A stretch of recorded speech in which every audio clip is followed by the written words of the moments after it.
na-realize mo yun, ano yung naging first step mo na baguhin yung healthy lifestyle? Nagsimula kami, sabay kami ng wife ko. Kasi di ba nagpa-check ako.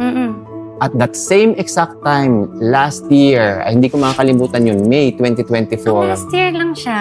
Na nagpapayat kami? Oo. Oo, last year lang. Actually, nagsimula kami June. Mm-mm. Pero May, ang nangyari doon is, ang tagal-tagal namin nag-antay ng baby. Binigay sa amin ni Lord.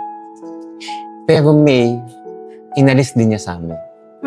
So, nagkaroon ng miscarriage yung wife ko.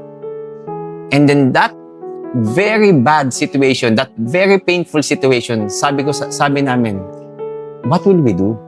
Anong gagawin natin? We will just, i-accept na lang ba natin na, yes, 40s na tayo. And then, i-accept lang natin na, sige, unhealthy na tayo eh. Yun yung normal eh. Or we can do something together and then let's make ourselves better. So doon kami sa kabila. Sabi namin, we need to be accountable sa isa't isa. Bantayan mo ko, babantayan kita. So, nagkaroon kayo ng time together. Yes, nagkaroon kami ng time together that we are in the same journey. Ang maganda doon is yung pinaka-painful moment namin, nakita na lang namin is yung bright light. Na this is the wake-up call. This is our wake-up call to change. And then magkasama kami. Siya, nag-loss siya ng 13 kilos in 4 months.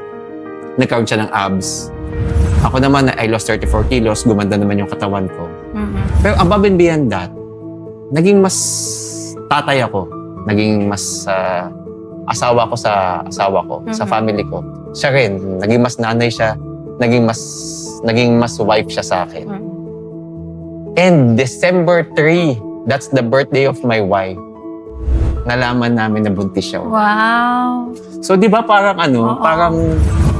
Binigyan ulit kayo ng baby. Oo, tama yung sinasabi nila eh. You just need to ready your vessel. You just really need to ready yourself. Ito naman, sa sarili mo, yung naging improvement. And very Yes. important na binibigyan talaga natin ng time ang sarili natin. Iba, kasi naniniwala ako that yourself will be your number one critic.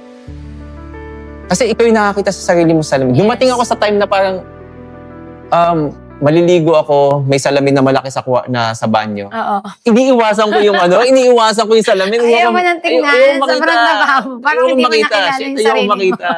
So parang, isipin mo, lagi mo kasama, tapos lagi, hate na hate mo. So hirap parang, nun. ang hirap nun.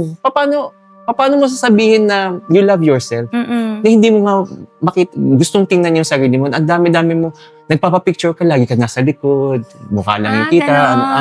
Yung hindi ako makapagsuot ng fit o kaya light clothes kasi ayoko nakita yung man boobs ko, ayoko nakita yung bilbil ko. Ang liit-liit ng tingin ko sa sarili ko. Nawala na yung confidence mo, Yes. tapos parang ayaw mo pa sa sarili mo. Oo. And then nung naging healthy ako, nakikita ko na parang, iba na ako makipag-usap sa tao ngayon na. Parang bumalik yung confidence ko na pag pumasok ako sa room, hindi pa ako nasasalita, parang, I'm confident. Na kapag nakita nila ako na I'm a man of discipline, na kaya kong dalhin yung sarili ko, na kasi alam ko na itong ginawa namin sa sarili namin, walang ibang taong makakakuha nito. Hindi ito mai-scam sa amin. Yes. Ang pwede na umi-scam sa health and fitness namin is kami lang din.